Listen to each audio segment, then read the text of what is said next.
Hey everybody, welcome to this free edition of our Trader User Group Weekly Roundup for the trading week ending May 30, 2023. I'm Preston Brent. Thanks for tuning in. What a very interesting week we had. What an interesting month we had. Well, our theme for the week is to the moon, but we got to be careful. All right. Let's take a look at where we've been this past week. Just kind of take a gander at where the markets are. Had a very strong week. It was a holiday shortened week with the prior Monday being a Memorial Day holiday for the U.S. You can see in this holiday shortened week, U.S. indexes ended really solid in the green. Everybody is the S&P and Nasdaq. Nasdaq had a great week. Russell and the Dow also moved back into the green year to date for the week. In fact, the S&P touched its highest intraday level since mid-August in 22. In addition, Nasdaq had the same thing, although they've been up 6 weeks in a row. The Nasdaq has it hit its best level since mid-April of 2022. Okay, so it's unlike other gains that we've had over the past few weeks. This rally this past week was more broad-based. Strong gains in both value and growth stocks, including small cap, as you can see with the rut there, having a very strong week and moving, as I said, back into the green. Okay. A lot of this coming on the heels of a U.S. debt ceiling deal that was struck between Republicans and Democrats going to Sippy Cup Joe's desk, probably to be signed tomorrow. All of that helped lift the markets. You can see in the right-hand side of the screen there, the forward PE is still relatively high in my mind at 18.92. Dividend yield 166, 10-year Treasury is about 203 bips over the dividend yield. So it's going to still entice money into the U.S. Treasury. The earnings yield for the S&P is at 5.17%. And you can see the real yield is a positive 28 basis points. So if you factor in inflation, it's giving you let's just call it almost a flat return. The VIX actually closed below 15 for the week. We're down to 1442. Prior week was at 1681. So the VIX was down 14.21%. We've seen the VIX come down a pretty good bit this past week, which shows you a lot of the risk that was in the markets with this debt ceiling issue. You can see the best performer for the week was discretionary. Worst was staples, but both in the green. All right. And the year to date performance, technology took over from communication services, leading the way. Year to date, we've had that big push in AI. I think it's going to be a little bit of a, I would fade this move here. I obviously would be a buyer of AI and tech, but I wouldn't chase it at these levels. Energy bringing up the rear at 7.7%. From an economic perspective, we did see the non-farm payrolls on Friday come in with employers adding almost 340,000 jobs in May, well above expectation of 190. The unemployment rate surprised by moving up to 3.7 from 3.4%. We did see a little bit of an encouraging sign for interest rates with investors as it released the ISM manufacturing purchases index for May. It showed a seventh straight monthly contraction. So we're going to start to see a slowing in the economy with these effect of higher interest rates that we've seen. So the Feds are going to pause, I believe, this 13th and 14th of June. There's a 70% probability that they will pause. Right? It was a 20% probability that they would pause just 4 weeks ago, but now it's shifted dramatically to 70% when the vice chair came out and said, we're probably going to pause and we'll take a look. So that was about as definitive as you could want to get from the U.S. Fed central bank. Another thing that we're seeing is with this finalization of this debt ceiling agreement, we saw a plunge in short-term yields, T-bills. It was a little over 6% the previous Friday, and now it came in at 5.28. So that takes the threat of a default off the table. So with this passing of the debt ceiling through 2025, U.S. Treasury, they're going to ramp up sales of shorter term T-bills. And no one's really talked about this much, but they're going to. They need to rebuild the depleted cash balances, which is going to in turn act as a little bit of a drain on liquidity. So you got to watch this very closely. That's going to help income investors, put a little bit more of a drag on the tech sector. So we've got to see this. And meanwhile, the Fed's preferred inflation gauge is sitting at about 4.7%, well above their target of 2%. So obviously it's going to continue to put pressure on the Feds to keep the rates elevated for a longer period of time, right? So that's what we got going on in the U.S. markets right now. If we take a look at across the pond and look at Europe, you can see they were pretty much flat to slightly in the red for the week. We did see the Eurozone inflation slow to an annual 6.1% in May. That was down from 7% in April.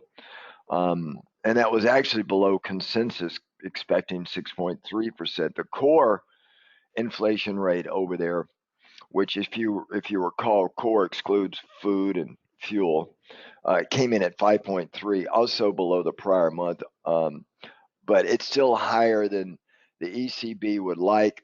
So the ECB president, Christine Queen Bee Lagarde, reiterated in a speech this past week that inflation is still too high there and is set to remain so for a long time. So this is going to put pressure on them to hike the rates again. So there's still pressure not only on our U.S. Fed, but also across Europe as well to hike the rates a little bit more also.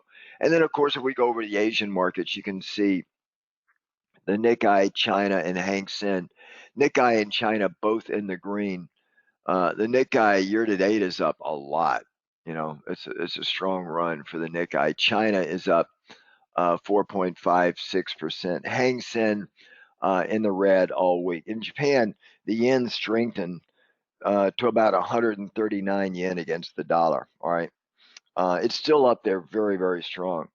So we're seeing that the currency against the dollar has weakened to around a 6-month low, right? But I think there's going to be a huge bullish opportunity in the yen, and members will go through that again. But the yen can have a great trade for us. Meanwhile, because of the yen being very weak, we're seeing out of Japan their hotels and other accommodation facilities for travelers rose over 10 million overnight. That's the first time since the outbreak of COVID about 3 years ago that it's hit that level. And obviously everybody are taking advantage, travelers are taking advantage of a weaker yen. In China, their official PMI fell below their forecast of 48.8. It came in lower than that. And April is at 49. So it's going the opposite direction. So that's the second consecutive month of contraction below 50. And by the way, that's the lowest reading in China since December 2022. Okay. Industrial profits we saw falling over 20% in the first 4 months of the year from the prior year. All right. So China is still slowing. So we got to watch that. Is that a canary in the coal mine for a potential recession in the U.S. in Q4 of this year, going into Q1 of next year? We're still seeing the odds. A lot of big money players are looking at a possible recession in Q4 of this year and Q1 of next year. We're certainly seeing some of the signs of it. So we just have to be careful. Members on our Sunday night weekly market watch, we'll go into some details on that also. Let's take a look at the charts, because for the U.S. markets, everything was very strong. What I'm going to do is I'm going to shift the screen over. We'll look at the E-mini S&P 500 futures first. And you're going to see when it comes up on the screen, it takes about 10 seconds to come up there. You're going to see that I've got these colored bars on the screen, and that basically just shows you how we've been stair-stepping up. All right. And you can see this approach here from over here to here to here. And we came up on Friday and we made a high for 2023 of 4297.75. Okay. Right at just south of 4,300, up about 11.11% year to date. very, very strong numbers. It took us a while to clear this bar, but obviously once we got the debt ceiling deal done, then the markets can focus on really the true economic data coming out, which has been better than normal. Keep in mind Q1 earnings still came in negative 2.5 or 2.6%. But the estimate going into Q1 earnings was it was going to be over 6%. So again, it's an expectation game with the markets, and the markets are beating expectations. Okay, so we're seeing the movement here. Now, you can see if we take a look at the Dow, let me just find the Dow in here. It's huge. It was up over 700 points on Friday. You can see the Dow moved above that blue dash line, which is the 2022 closing price. So we actually moved into the green for the year for the Dow. All right. And we also moved back over the 50 EMA. So we're still a lot weaker than we were a little bit, or a lot weaker than the other indexes, rather, but we're in the green. All right. And the same thing with the Russell. The Russell had an even stronger on a percentage basis day on Friday, and the RUT moved back into the green as well. Right now, in the Russell, the damage in the index is a lot more severe because you can see the 50 EMA is well below the 200 EMA, which is yellow. But it's moved up. We were hovering around 2023 lows as early as this May, in month of May, early May, and you could see here we were down intraday, well in the red on June 1st, and then with that strong day. So that's why I had said breadth was pretty broad based this past week for both value and growth stocks. So it was a really strong day for the markets. Let's see if we can get some escape velocity in some of this pricing. Now, if we look at the leader of the batch, it had a good performance yesterday, but on a percentage basis, it was the lowest of them. But if we look at it on a daily chart, you can just see here it's to the moon. On Friday, we were up 32.48%. Now remember, the Nasdaq 100 futures, about 6 of the stocks here are accounting for almost 50% of the gain. And as you know, the FANG stocks, throw in a couple of AI stocks, and this was really blown this through the roof. Okay, I don't think this is going to last that long. But again, the markets can always hang in there a lot longer than you think. I do think it's going to backfill a little bit. I think the outperformer for the next couple of months, the Dow is on a percentage basis could move really strong compared to some of these others because they got to catch up. If we move into a recession, everybody's going to give it up. All right, so just understand that. And if we look at the equal weight SPX, let me just put that on there. You can see here in the equal weight, even it moved back into the green. This is where every stock in the SPX or the S&P is equal to 1/500% roughly. All right, so it moved back into the green, and we were in the red on Thursday, and it's only on Friday. So we got to watch this. You could see the 50 just crossed below the 200 on the equal weight. So the breadth, even though we had participation across all sectors this past week, we're still in a damaged mode, right? We need to see more breadth come back into the market. So, and if we look at the FANG index, you can see with the FANG index, I got to adjust it up here for a year-to-date move, but it's well over 55% for the year for the FANGs, and that's what's moving Nasdaq, right? Hold on just 1 minute, guys.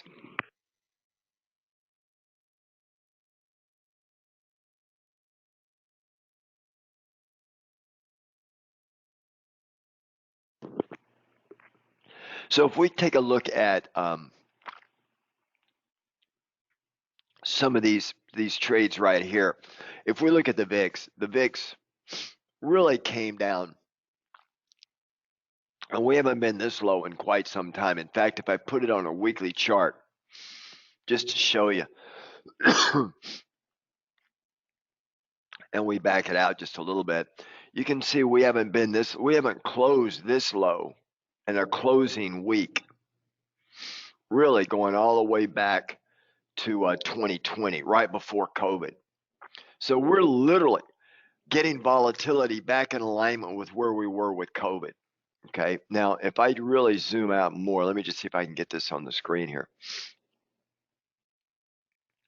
This white line is a 2-year moving average of volatility. And you can see the 2-year is still at 20. So we've been elevated for 2 years. Not since pre-COVID have we seen vol come down this low. Okay. So we've got to watch this really closely, because when we get down in these levels down here, there's still a lot of events on the horizon that could really jack up price. So we got to watch it very closely with the volatility, right? But we've had this capitulation really starting at the end of March. So April and May, you can see how vol is just every week. There's only been 2 weeks since early May. I mean, since early April, rather. There's only been 2 weeks where vol has actually finished higher than lower, right? So really on a strong move here. Now, if we come over, and I'll put back on the daily chart here. If we come over and look at U.S. Treasuries and we look at the bond market, interest rates were up on Friday as the bonds are coming down. I think eventually the bonds are going to if you were to listen to what the bond market is saying, it's saying rates are going to come down the end of this year, because the Feds are going to be forced to actually start cutting rates because the economy is not going to be as strong. That would show that the economy is going to get weaker over the course of the remaining part of this year, the second half of this year, rather. So you could see that would suggest the bonds are going to probably move higher rather than lower. But short term, with this debt ceiling, things are going to be a little bit screwy for a bit, and the Feds are going to go back, and as I said, they're going to start issuing more T-bills, all right, 1 and 2 year notes. I mean bills, and that's going to drain some liquidity out of the market. It'd be good for the income traders for higher interest rates, but let's just see how this thing plays itself out. Okay.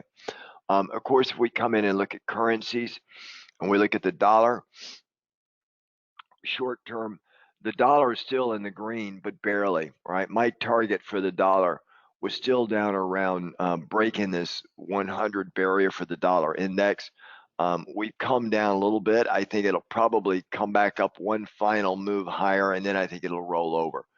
As you guys know, especially you that watch my weekend blog and my weekly roundup, I think the euro longer term is going to move higher. Okay.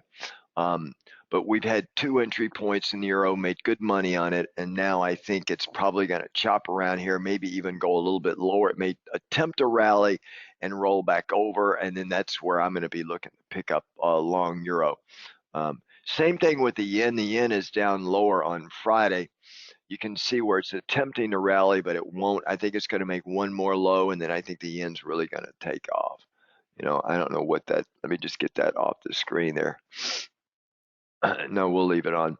So that's a little bit about the yen. Now, if we come down here and look at gold, as I said before, I'm not touching gold. I think it'll go a little bit lower before it goes higher. It's just having a hard time around this area here. When the economy's booming, gold generally suffers. And you could see this on Friday, right? Gold just fell off the table. It was down over 31 points. And silver's the same way. If we take a look at silver, you can see here with silver, both of them below the 50 EMA. Silver is just barely in the green for the year after this initial run that we had in the first part of the year. I think it'll pull back a little bit, so I'm not touching those two right now. And then, of course, if we look at oil, oil has been very choppy. We got OPEC meeting this month. You can see that's USO. Let me get oil futures on the screen. If you look at oil futures, you can see here we're well below the closing price of 2022. So we're in the red for the year. I think it's going to stay down this area here. We'll get more clarity on OPEC and what they want to do. And I think that can move oil. Nat gas is hovering around the lows right here. So up and down, that's a good trading opportunity for our members on the way that we would deploy an option strategy against nat gas. All right, everybody, that's a very quick and dirty where the overall major asset classes are. coming out of the debt ceiling debate now that we got a done deal. Members, we'll go through it in more detail Sunday evening and take a look at some opportunities. Otherwise, everybody have a great weekend. Members, I'll see you Sunday evening for our weekly market watch. Ciao, folks.